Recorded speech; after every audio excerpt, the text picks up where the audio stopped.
Ça fait des rayons X avec mes lunettes.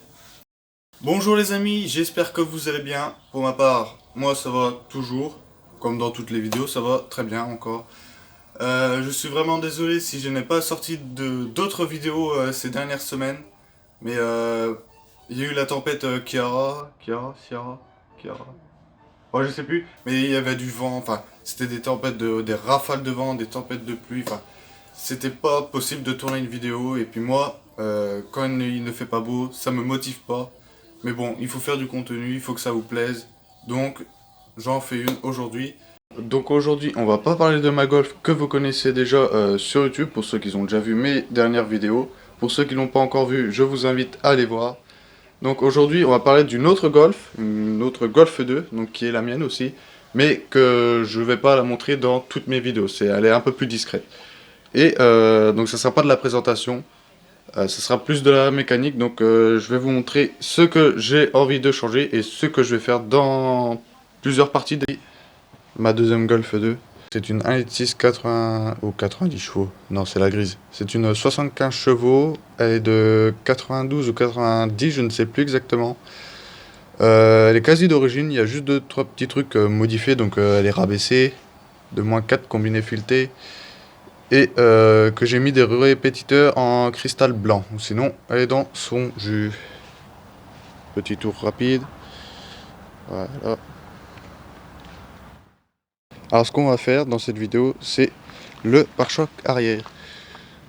Voilà.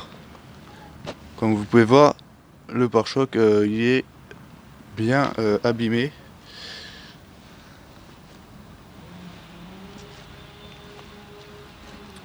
Si vous voulez, l'ancien propriétaire, je ne sais pas ce qu'il nous a fait, mais de base, le pare-choc il est granuleux. Il est de cette matière-là, donc granuleux, plastique clair. Mais là, c'est tout lisse, c'est une vieille peinture, je ne sais pas. Pour moi, ça rend pas du tout beau. Donc, on va le changer.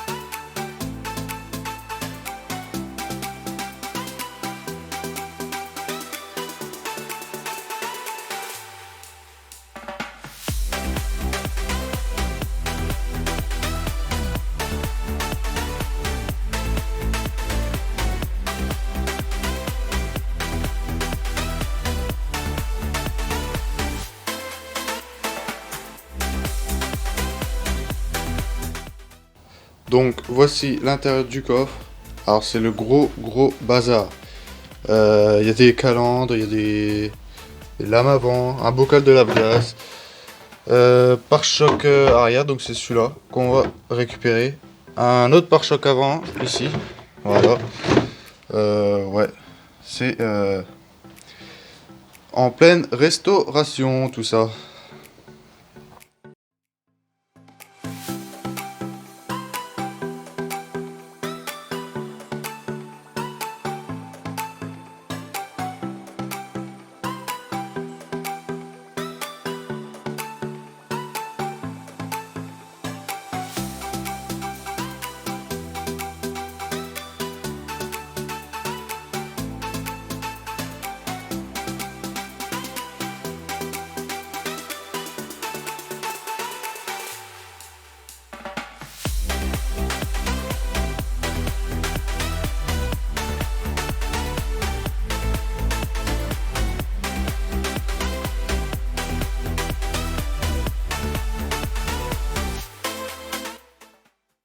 Donc la voiture c'est bon, elle est levée. Au passage, hop, retour en arrière.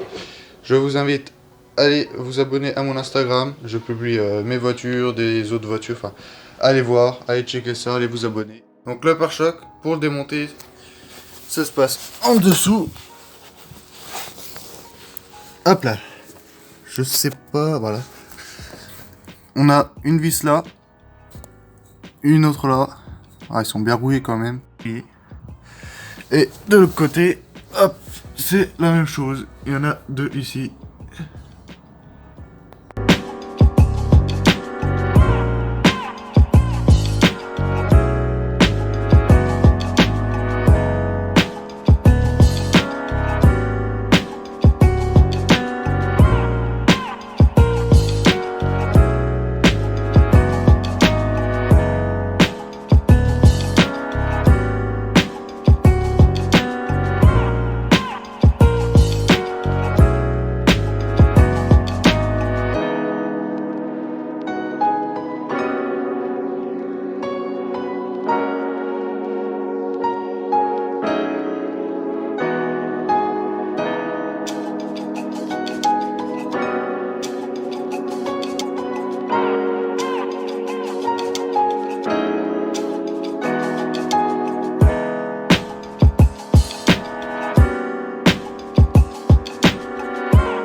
Donc voilà, le pare-choc est démonté.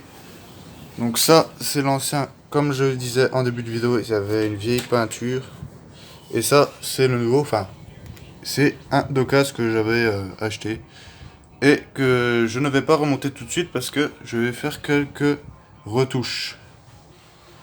Donc, j'ai mis le pare-choc sur deux tréteaux pour refaire une petite beauté dessus.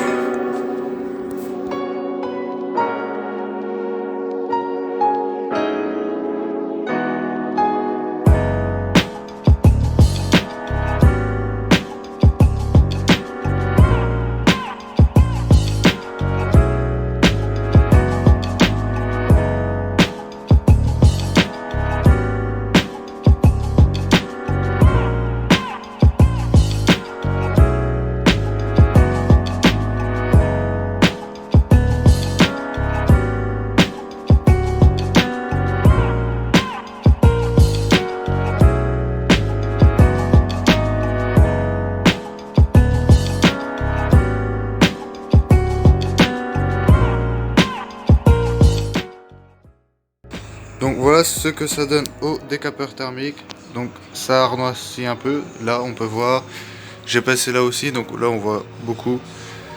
Et donc dans une prochaine vidéo, une fois que j'aurai fini de passer tout au décapeur thermique, je passerai un coup de vernis qui protégera contre les rayons du soleil. Et voilà. Et on pourra le remonter.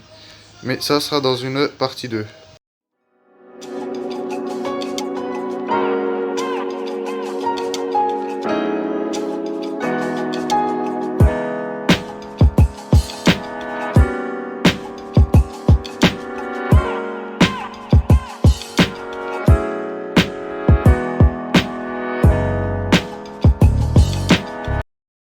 Donc voilà, j'ai fini de passer au décapeur thermique le pare-choc. Il est maintenant bien plus propre qu'avant. Voilà. Dans une prochaine vidéo, je passerai un coup de vernis dessus pour le faire briller et protéger des rayons du soleil. Et on pourra remonter. Et voilà que s'achève cette vidéo et je vous dis à très bientôt pour la partie 2. Salut!